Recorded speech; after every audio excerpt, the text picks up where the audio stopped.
मतलब प्यार मिलता है यार लोगों को। एक्चुअली क्या रियलिटी शोज में अगर आप कोई लोग आपको ज़्यादा प्रेफर करते हैं, ज़्यादा प्यार देने लगते हैं, तो इसका मतलब ये है कि कहीं ना कहीं आपने एक ऑथेंटिसिटी दिखाई है रियलिटी शो में, आप जेन्युइन रहे हो।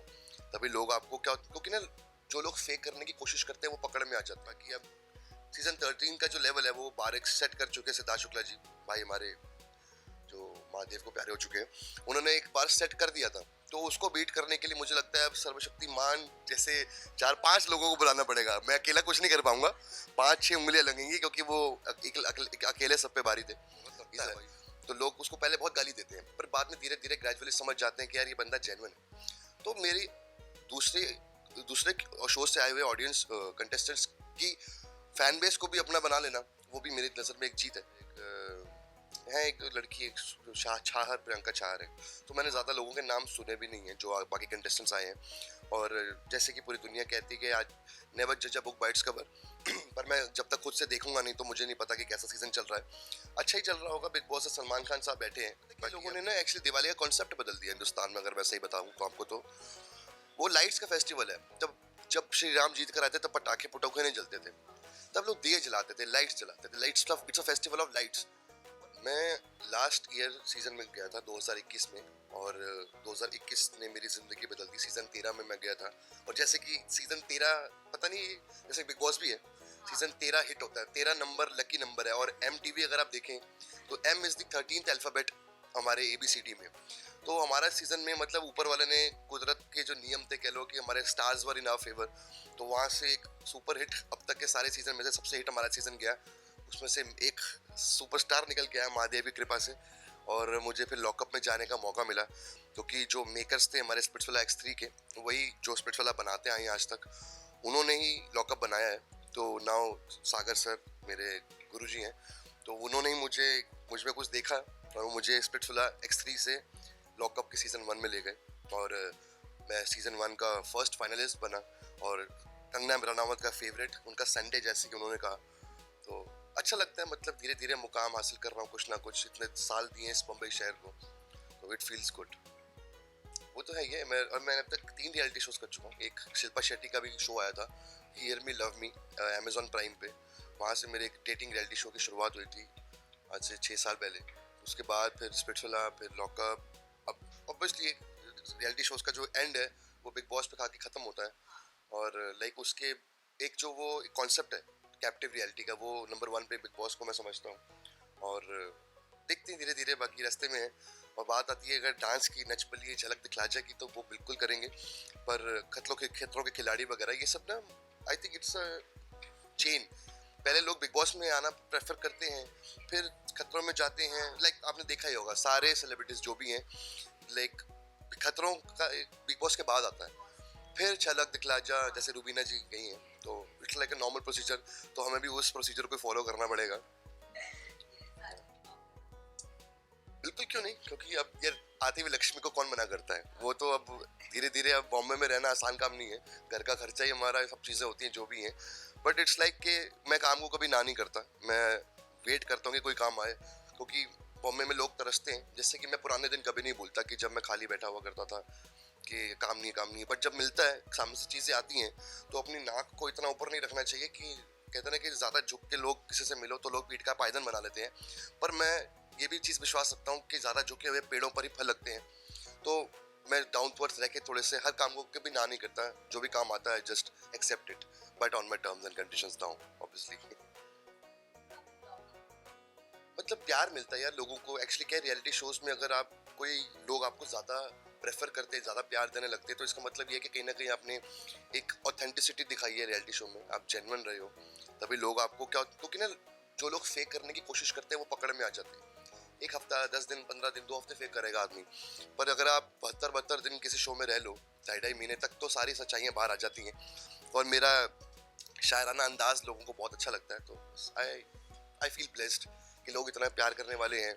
और कमेंट सेक्शन पढ़ता हूँ पहले, मतलब पहले लोग उल्टी सीधी बातें, क्योंकि स्पिट्सविला भी किया हुआ मैंने, और जो पुराने रियलिटी शो से लोग फैन बेस लेकर आते हैं, उनके अगेंस्ट अगर कोई एक सर्वशक्तिमान खड़े होने की जरूरत रखता है, तो लोग उसको पहले बहुत गाली देते हैं, पर बाद में धीरे धीरे ग्रेजुअली समझ जाते हैं कि यार ये बंदा जेन्युइन है। तो मेरी दूसरे शो से आए हुए ऑडियंस कंटेस्टेंट्स की फैन बेस को भी अपना बना लेना, वो भी मेरी नज़र में एक जीत है। तो लॉकअप ने मुझे एक अलग नज़रिया दिया है ज़िंदगी के प्रति, क्योंकि वो एक जेल है, वो एक हम लोग कैदी थे वहाँ पर। और रियलिटी शोज जैसे कि बिग बॉस का फॉर्मेट क्या है कि घर है वो, तो वहाँ पे लग्जरीज मिलती हैं आपको। हमारे वहाँ पे अत्याचार हो रहा है, हमारे पे लग्जरी कुछ थी नहीं। जो थोड़ा बहुत आटा आता था 2 किलो, वो भी वो लोग ले जाते थे, क्योंकि हमसे कोई गलती हो गई हमारी टीम से, टीम ब्लू से या टीम ऑरेंज से, तो हमारे घर का जो राशन है वो उठा लिया जाता था। तो ठीक है, it's like a different experience और प्यार मिला है काफ़ी। इस बार का मैंने सही बताऊं, एक मुझे 2 या 3 लोगों के नाम पता है। एक तो अब्दू है, टीना दत्ता है, और एक है एक लड़की, एक छाहर, प्रियंका छाहर है। तो मैंने ज़्यादा लोगों के नाम सुने भी नहीं है जो बाकी कंटेस्टेंट्स आए हैं। और जैसे कि पूरी दुनिया कहती है कि आज नेवर जज a book by its cover, पर मैं जब तक खुद से देखूंगा नहीं तो मुझे नहीं पता कि कैसा सीजन चल रहा है। अच्छा ही चल रहा होगा। बिग बॉस से सलमान खान साहब बैठे हैं, बाकी अब सीजन 13 का जो लेवल है वो बार सेट कर चुके हैं। सिद्धार्थ शुक्ला जी भाई हमारे, जो महादेव को प्यारे हो चुके हैं, उन्होंने एक बार सेट कर दिया था। तो उसको बीट करने के लिए मुझे लगता है अब सर्वशक्तिमान जैसे 4-5 लोगों को बुलाना पड़ेगा। मैं अकेला कुछ नहीं कर पाऊंगा, 5-6 उंगलियां लगेंगी, क्योंकि वो अकेले सब पे भारी थे। Is a one man show, जैसे कि मैं खुद को भी कहता हूँ, पर वो एक बार सेट कर चुके हैं इंडियन टेलीविजन में। So it's like a difficult thing, पर ठीक है, आएंगे जल्द, बूम बाम करेंगे। कहते ना कि सर्वगुण संपन्न सर्वशक्तिमान शिवम शर्मा, पूरा नाम बूम बाम। तो बूम बाम करने के लिए मैं बूम बाम कहीं भी पहुंच जाएगा, पहुंचेंगे, जरूर पहुंचेंगे। यार अब किसी की बेइज्जती करनी है, वो उसके लिए भी तो लोग चाहिए होते हैं ना। जैसे हमारे हर ग्रुप में होता है, क्लास में भी बच्चा होता है कि भाई एक बंदा बेइज्जती जिसके सारे पोल खींचते हैं। तो वैसे हम एक इंसान से तो बहस करता ही नहीं मैं, 4-5 लोग चाहिए होंगे मुझे बहस करने के लिए, तभी मजा आता है, क्योंकि तभी कंटेंट निकलता है, क्योंकि मैं एक्टिवेट हो जाता हूँ। एक बंदे को मुझे सामने से भी तो शॉर्ट्स चाहिए ताकि मैं बना पाऊँ। तो वो जब तक कोई सामने से बोलने वाला नहीं होगा तब तक बनाने वाला क्या होगा। तो जनता को भी वो चीज़ें पसंद आती है कि भाई दो तरफा वॉर चल रहा हो, वर्बल वॉर, तो ज्यादा मजा आता है रियलिटी शोज में। इट्स गुड, देखते हैं आगे। दिवाली एक ऐसा त्योहार है, लाइट्स का त्योहार है। प्रभु श्री राम जब जीत कर आए थे, तो दियों की लोग, पता है क्या, लोगों ने ना एक्चुअली दिवाली का कॉन्सेप्ट बदल दिया हिंदुस्तान में, अगर मैं सही बताऊं तो आपको। तो वो लाइट्स का फेस्टिवल है। तब जब श्री राम जीत कर आए थे तब पटाखे पटोखे नहीं जलते थे, तब लोग दिए जलाते थे, लाइट्स जलाते थे। Lights, it's a festival of lights. पर लोगों ने उसको धंधा बना लिया। यहाँ पे पटाखे, एनवायरनमेंट का नुकसान हो रहा है, कितना धुआं। मेरी मम्मा को अस्थमा है, तो मैं खुद से पटाखे नहीं फोड़ता, पर मैं समझता हूँ कि यार लोगों ने उसको जो तब्दील कर दिया जिन चीज़ों में, वातावरण का कितना नुकसान होता है, दूषित होता है हमारा। तो इट्स लाइक लोगों को बंद कर देनी चाहिए। अभी भी कई लोग हैं, कई बच्चे भी हैं, चलो बच्चों को तो कितनी समझ होती है, पर जब बड़ों को ही देखता हूँ मैं अपने बच्चों को सिखाते हुए। हमने भी बचपन में फोड़े हैं, ऐसा नहीं है, पर क्योंकि हमारे माँ बाप को भी वो चीज़ देखते आए हैं। पर माँ बाप को अब चेंज करना पड़ेगा इसको, कि ये जो एक इंसान के कर्म से चेंज नहीं होती चीज़ें। जैसे मैं एक वीडियो देख रहा था, अक्षय कुमार साहब ट्रैफिक में अटके हुए थे, तो किसी औरत ने, मतलब मैच्योर वुमेन ने, कचरा उठा के गाड़ी से बाहर फेंका। तो अक्षय कुमार सर खुद गए गाड़ी में, उनको वापस दे के आए, भाई कचरा अपनी गाड़ी में रख।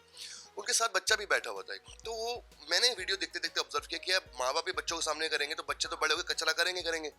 तो ये सब चीज़ें ज़रूरी होती है ज़िंदगी में। अगर आपको इतना धुआं हो रहा है, धरती एक ही धरती है, इंसान ने खरबों रुपया लगा दिया, करोड़ों रुपया लगा दिया धरती को बर्बाद करने में, और अब अरबों खरबों रुपया लगा रहा है दूसरी धरती ढूंढने में। तो बल्कि बेटर है कि इसी को ठीक रखो। अपने आप में ही सारी चीज़ें होती हैं। कहते ना, आप जैसे सलमान खान की मूवी का डायलॉग था, एक बंदे की हेल्प करो तो वो आगे 3 लोगों की हेल्प करेगा। मदद पूछा ना, जय हो मूवी का सीधा। तो ऐसे है, तो अब अगर एक इंसान सीखेगा तो सारा पूरा देश बदलेगा। अब आप बदलेगा, पढ़ेगा भारत तो बदलेगा भारत। तो पढ़े लिखे गवार घूम रहे हैं काफ़ी, तो उनको समझाने के लिए कुछ चीज़ें होती हैं, कैंपेन्स वगैरह चलते हैं। हम लोग खुद जाकर बीच साफ करके आए हैं, तो बरसोवा वाला। तो ठीक है, इट्स इको फ्रेंडली नेचर है हमारा। हमारे तो घर पे भी पौधे हैं, ये देखो, एकदम ऑक्सीजन वाले। मैं तो शायद मतलब मुझे जितना लोगों ने प्यार दिया इतना, और मेरी दोस्तियां भी सबसे हुई हुई हैं, और मतलब मैं कभी किसी को, मतलब मुझे प्यार ही जिंदगी का एसेंस है। तो उस पर कुछ कह देता हूँ कि मंजिल पर कह देता हूँ। एक हमारे मुन्नवर भाई फारूकी की मुझे बहुत अच्छी लगती है, एक शायरी है, कहते हैं कि कुछ रास्ता लिख देगा, कुछ मैं लिख दूंगा। कुछ रास्ता लिख देगा, कुछ मैं लिख दूंगा, तुम लिखते जाओ मुश्किल, मैं मंजिल लिख दूंगा। तो ये मुझे एक शायरी जो मेरे दिल के इतने उतर चुकी है ना जहन में, मैं कहीं भी जाता हूँ तो मतलब आई जस्ट करेक्ट करेक्ट मतलब एक शायरी का मतलब होता है कि चाहे किसी ने भी लिखी हो, उसका एसेंस क्या होता है ताकि लोग कनेक्ट कर पाते हैं। अब एक शायरी ऐसी थी, मैं इतना ज्यादा कनेक्ट हुआ हूँ ना, मतलब क्योंकि मैं जिंदगी अपनी ऐसी तब्दील करी है, क्योंकि मैंने भी बहुत धक्के खाए हैं, स्ट्रगल करा, लाइनों में लगा रहा हूँ। मतलब अब मैं उन गलियों से गुजरता हूँ तो मैं सोचता था यार, अब मैं हंसता हूँ यार, शिवम यार कर दिया है ब्रो। मतलब अभी थोड़ा है, थोड़े की जरूरत हर इंसान को रहती है, वो ताउम्र रहेगी।